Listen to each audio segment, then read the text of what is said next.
Hello guys, welcome to my another vlog. Karating lang namin dito sa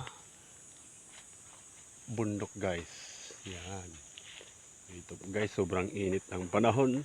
Pero kami medyo maliwalas ang pakiramdam dahil sa kapal ng dahon na banaba. Yan guys, yan po yung dahon ng banaba. Yung kapal ng dahon. Kahit mainit po, pero ang simoy ng hangin medyo malamig dahil sa mga kahoy. Kaya hindi tulad sa bahay medyo mainit. Kahit may electric fan, pero mainit pa rin ang singaw. Dahil puro yero, tapos sobrang init dito. Ayan si Mrs. Feel at home pa rin. Ayan. Kasi ang kapal ng dahon guys, ng banaba. Ayan. Tapos mamaya guys, magluluto po ako ng mga gulay at talbos. Kasi dito na kami mananghalian. Maghahanap lang po ako ng mapaglutuan. Kasi medyo may dala naman kaming kaldero. Kanin. Dito guys, yung mga sil. Dito ako mamumuha ngayon guys ng mga gulay. Yan. Yan o. Titirahin ko yung bunga ng malunggay.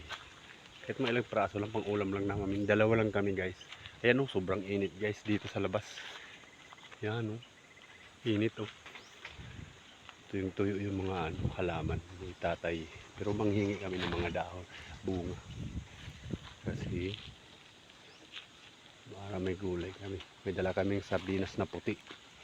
Yan guys o, kapal ng dahon. Kaya dito si Mrs. nagtatago sa ilalim. Ikuha ko pala si Mrs. ng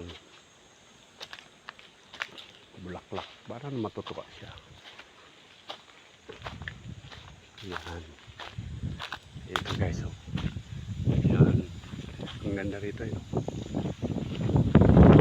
Nahingi po ng bulaklak sa mga nalaglag pa guys. Nalaglag pa. Nagagalit yata. Isa lang.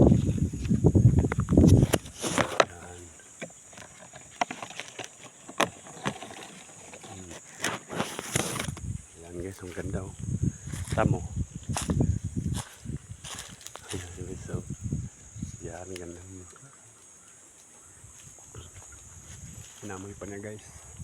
Para matuwa si Mrs. Kasi may kapansanan siya. Hanap tayo ng mga talbos na gugulahin natin ito. Mamaya, tapos itong mga lagyan natin ng mapapa ito. Ito yung pampalayang ligaw. Ito yung buhay bundok guys. Tanglad doon. Tanglad talaga ating tanglad. Yan guys. Hanap na ako guys ng mapaglutuan. Saan kaya banda? Hindi mahangin. Hangin talaga ang hangin dito guys eh. Yan dito siguro.